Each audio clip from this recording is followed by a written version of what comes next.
Hello, everyone. Welcome back to the RationalInvestor.com's Daily Brief Recap.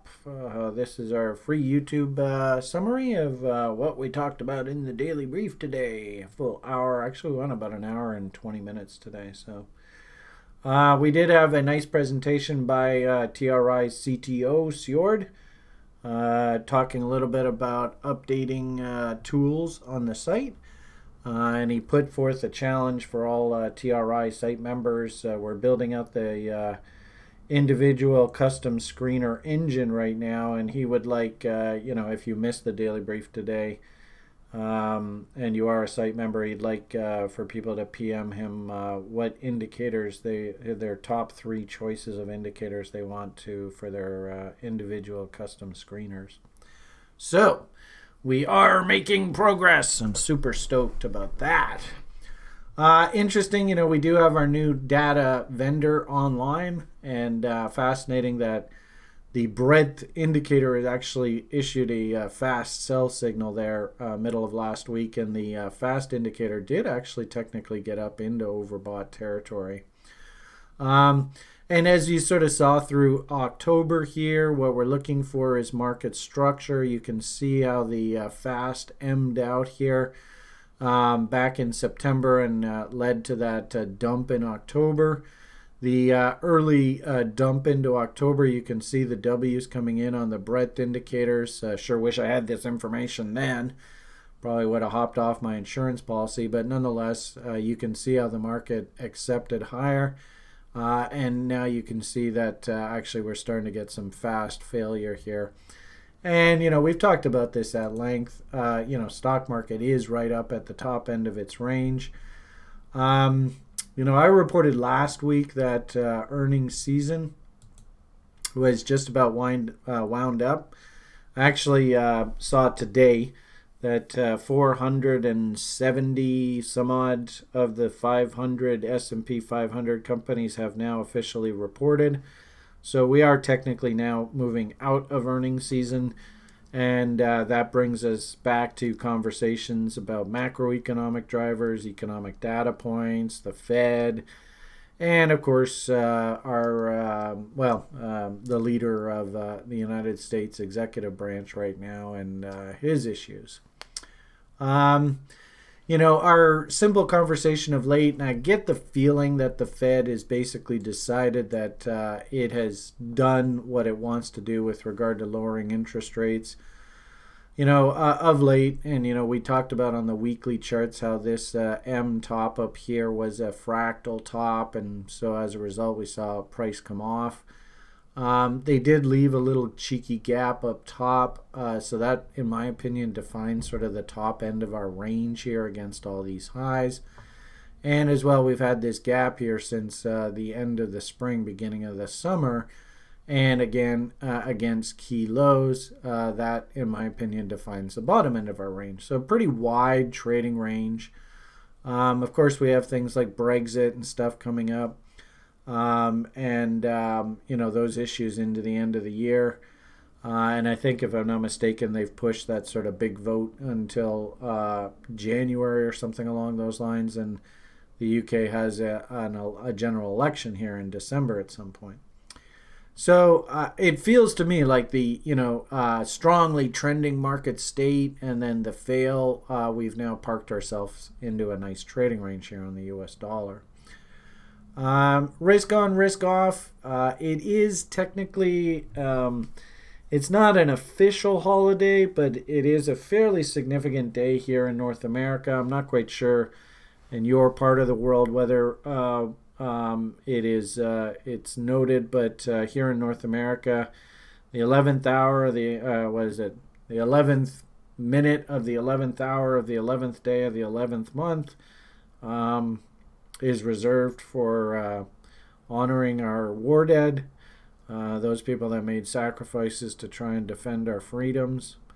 Everybody, when somebody like China says that the population does not have free speech, remember today how many people in our Western civilization fought and died for that right.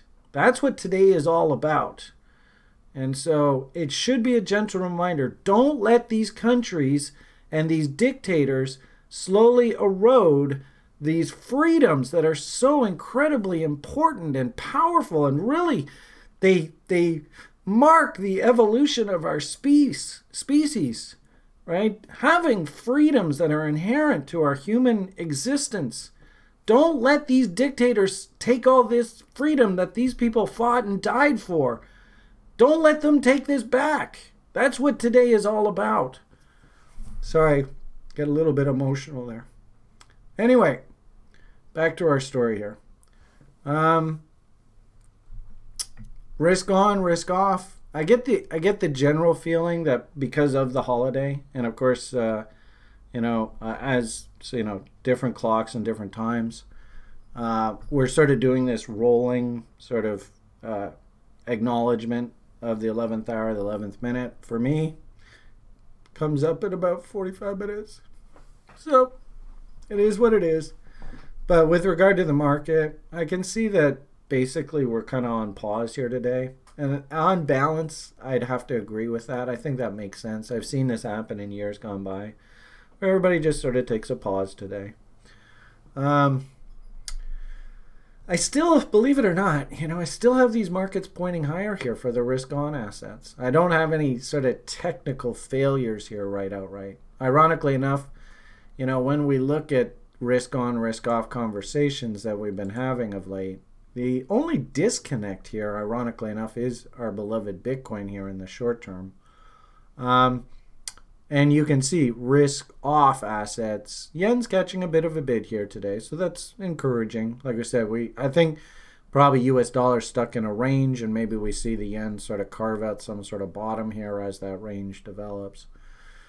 The bonds actually traded to new lows here this morning, and on your chart deck here, right, I wanted to point out, right, are we supposed to be thinking about anything if we ever see the market smiling at us?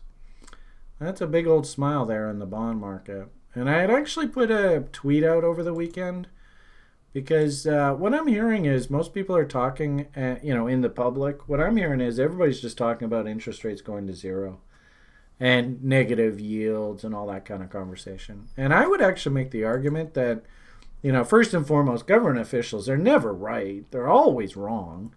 You never listen to a government official with what to do with your money because they're always backward looking. They're always thinking about what happened in the past, not what's going to happen in the future.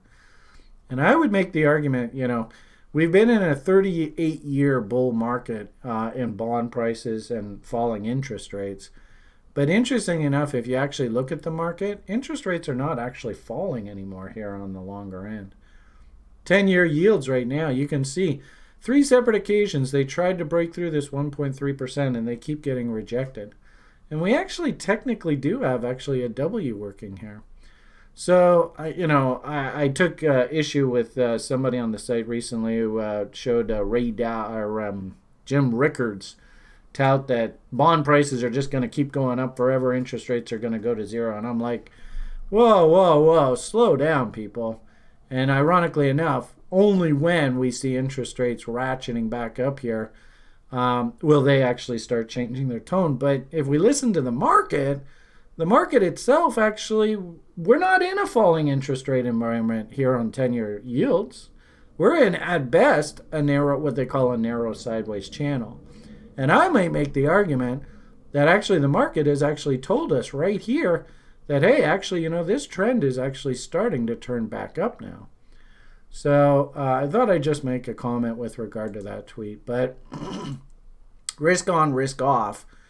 Brian, he's going to want to short M's. And actually, I was really lucky I was able to hit that gap, and I'm short the bonds now. And then, of course, I've said lots about gold here recently. You guys know my thoughts here, but more M's. And, of course, we made new lows here this morning. So we're not getting any love out of risk off, that's for sure. And, given that backdrop, seeing the stock market slowly grind its way higher, that really wouldn't be too shocking.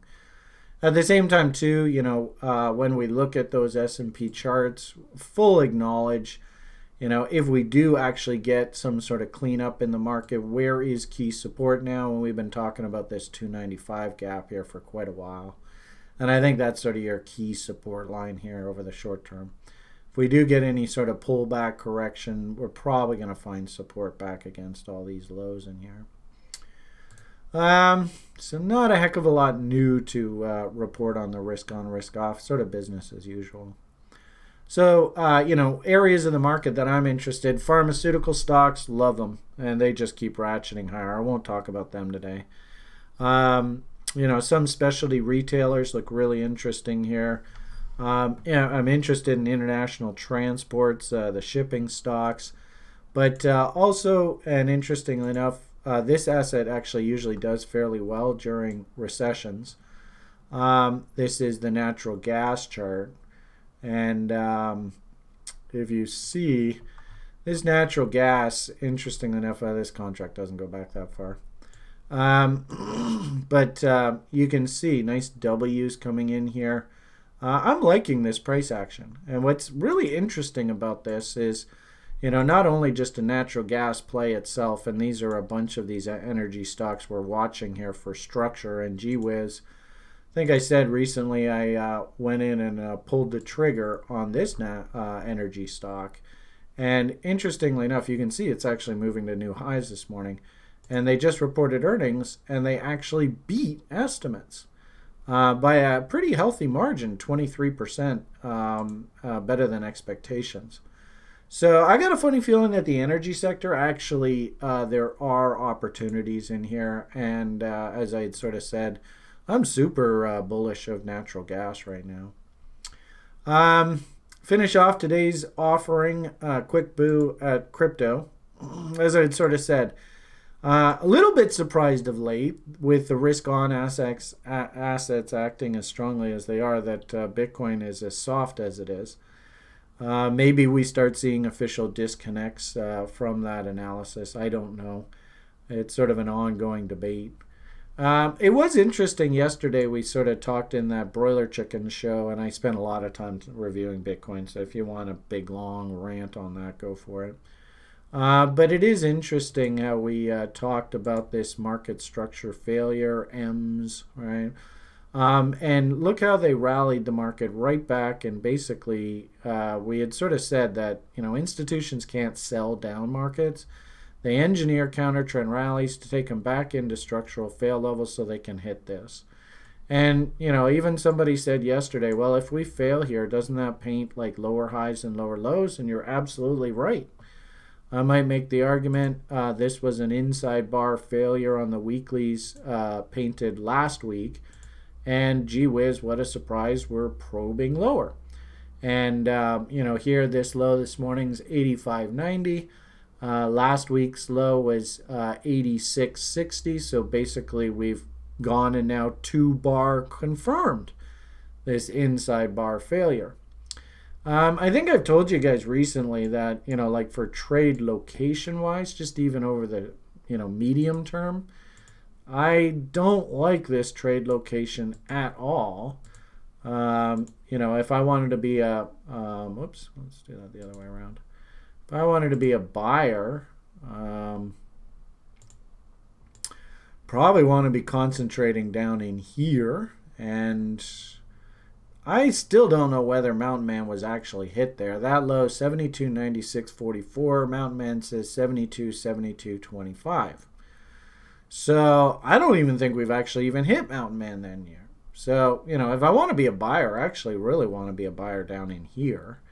And then conversely, if I really wanted to be a seller, I probably should be concentrating on up here. So, my general message and what I've tried to convey is I believe that we're kind of just stuck in no man's land right now. So, there's sort of your higher time frame perspective. So I was hunting trades through this, taking long shots off of this candle body low with anticipation of AB equals CDs heading higher. You can clearly see that low was broken, confirmed the inside bar fail. And then I hunted a very small short in here looking for trend continuation. And through the weekend, they said, F you, Brian, sorry, get the hell out.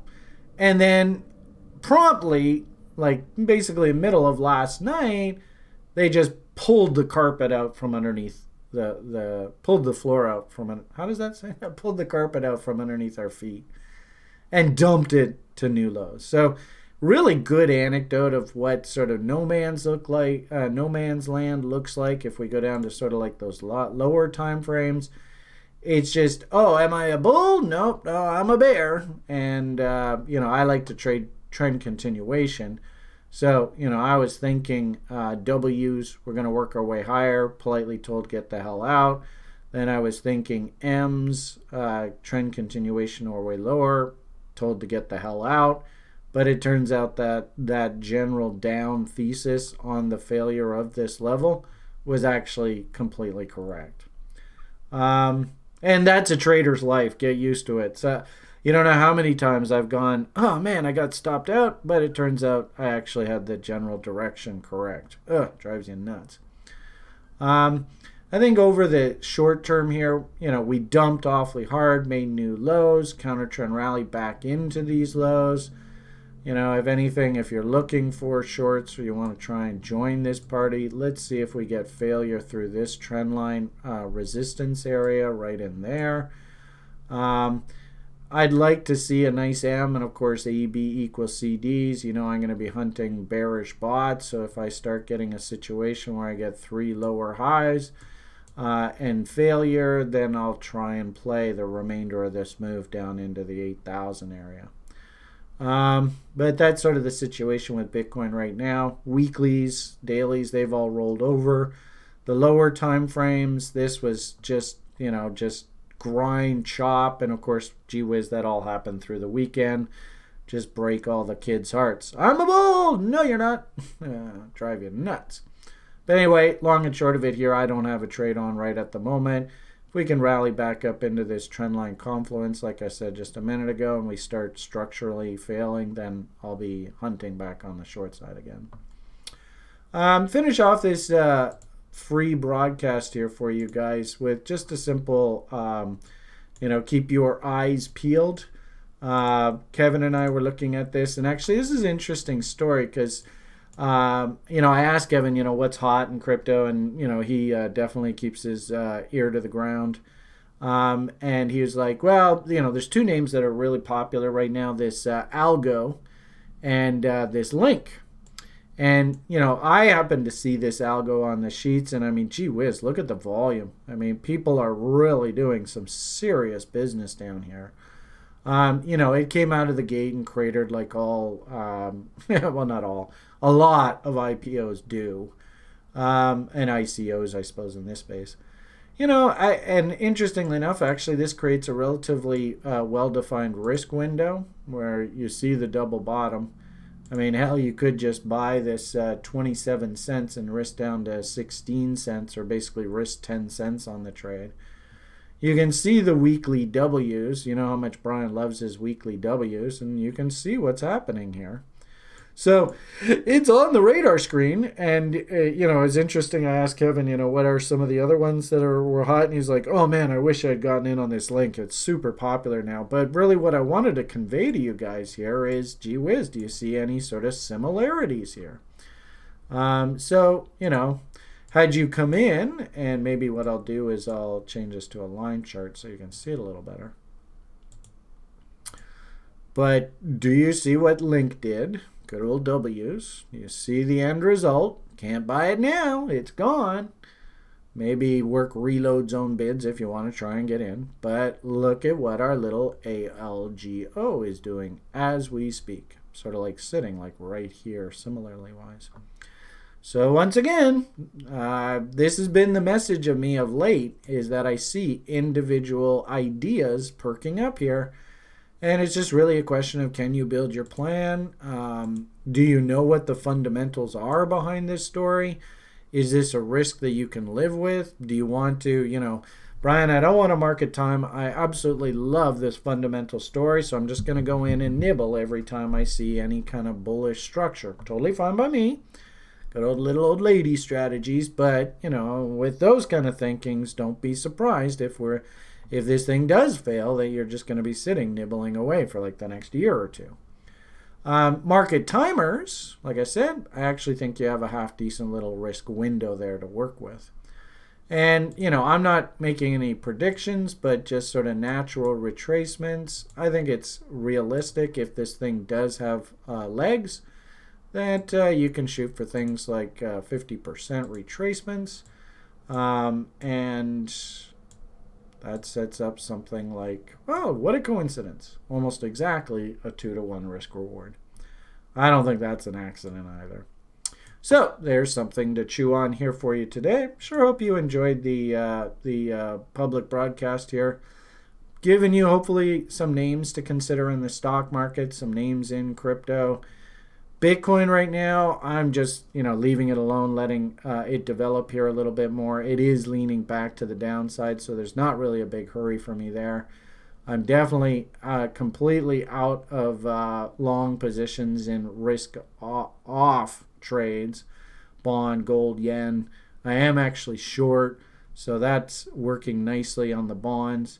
Risk off, I've got a ton of stock on the book. I do have my little insurance policy, but I'm not really in any hurry to do anything with that right now. Okay, so that's your summary. Hope you enjoyed the offering. I apologize, I got a little emotional there about Remembrance Day. But, don't let these freedoms that these people fought and died for, don't let these freedoms slip through our fingers, people. Everybody. They're so precious, and once they're gone, they're gone. So PMA for the win. Thank you very much. Spirit, universe, God, JoJo, all you people who sacrificed your life for our freedoms, thank you. And let's take a moment. I'll be taking a moment in about 20 minutes just to give them a word of thanks. Have yourselves a good day, everybody. All the best, and bye for now.